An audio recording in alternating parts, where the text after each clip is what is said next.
નમસ્કાર મિત્રો, સ્વાગત છે બધા મિત્રોનો મારી યુટ્યુબ ચેનલમાં। તો મિત્રો, તારીખ 7/8/2026 ના સોના ચાંદીના ભાવ કેવા રહ્યા તે જોઈએ તે પહેલા અમારી ચેનલમાં જે પણ મિત્રો નવા છે તે ચેનલને અવશ્ય સબસ્ક્રાઇબ કરી દેજો, જેથી કરીને અમારી સોના ચાંદીની તાજા ભાવની અપડેટ રોજ તમને મળતી રહે।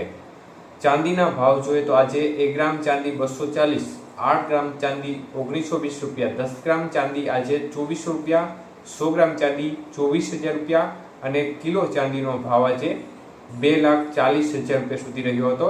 તો ખાસ કરીને આજે ચાંદીની બજારમાં પ્રતિ 1 કિલોએ ફરી એકવાર કોઈ પણ પ્રકારની મુવમેન્ટ જોવા નહોતી મળી। ભાવ છે તે કંદર સ્થિર રહ્યા હતા। તો મિત્રો, ગઈકાલે 5,000ના વધારા બાદ આજે બજારમાં ફરીથી જે વલણ યથાવત હતું, મતલબ કે જે સ્થિરતાનો માહોલ અગાઉ બનેલો હતો તે પ્રકારે ફરીથી માહોલ છે તે સ્થિર થયો છે અને કોઈ પણ મુવમેન્ટ જોવા મળી રહી નથી।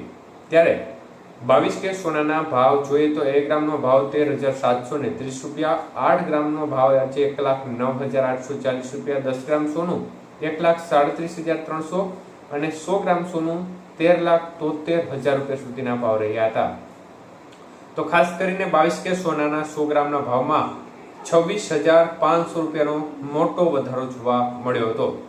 તો મિત્રો, ઘણા લાંબા સમય પછી બજારમાં ફરી એકવાર મોટી હલચલ જોવા મળી રહી છે અને જબરજસ્ત ઉછાળા તરફી માહોલ વચ્ચે 26,500 રૂપિયા વધ્યા છે। ત્યારે 24 કે સોનાના ભાવ જોઈએ તો 1 ગ્રામનો ભાવ આજે 14,976 રૂપિયા, 8 ગ્રામ સોનાનો ભાવ આજે 1,19,808 રૂપિયા, 10 ગ્રામ સોનું 1,49,760 રૂપિયા અને 100 ગ્રામ સોનું 14,97,600 રૂપિયા સુધીના ભાવ રહ્યા હતા।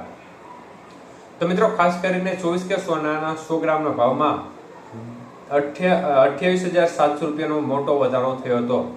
તો મિત્રો, બજારમાં આટલો ગભરાટનો માહોલ એ માટે દેખાઈ રહ્યો છે કારણ કે ફેડરલ રિઝર્વ દ્વારા વ્યાજ દરમાં ઘટાડાની શક્યતાઓ છે। ત્યારે 18 કે સોનાના ભાવ છે તે 1 ગ્રામનો ભાવ 11,235 રૂપિયા, 8 ગ્રામનો ભાવ 89,880 રૂપિયા, 10 ગ્રામ સોનું 1,02,350 રૂપિયા અને 100 ગ્રામ સોનું 10,23,500 રૂપિયા સુધીની બજાર રહી હતી। તો આજે 18 કે સોનાના 100 ગ્રામના ભાવમાં પણ 21,700 રૂપિયાનો મોટો વધારો થયો હતો। તો મિત્રો, આ સ્થિતિને જોતા ખાસ કરીને ફેડરલ રિઝર્વમાં વ્યાજ ઘટાડાની સંભાવનાને પગલે બજારમાં જોરદાર બેદીથી ઉથલપાથલ જોવા મળી રહી છે અને જોરદાર વધારા તરફી માહોલ જોવા મળી રહ્યો છે।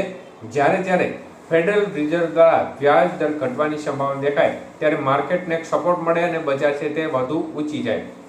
તેમજ જ્યારે માર્કેટમાં ફેડરલ રિઝર્વ દ્વારા વ્યાજ દર વધવાની શક્યતાઓ બને, આ સંજોગો દરમિયાન બજાર છે તેમાં ઘટાડા તરફી માહોલ બનવાની શક્યતાઓ વધુ રહેતી હોય છે। તો આ પ્રકારની સ્થિતિ અત્યારે માર્કેટમાં જોવા મળી રહી છે।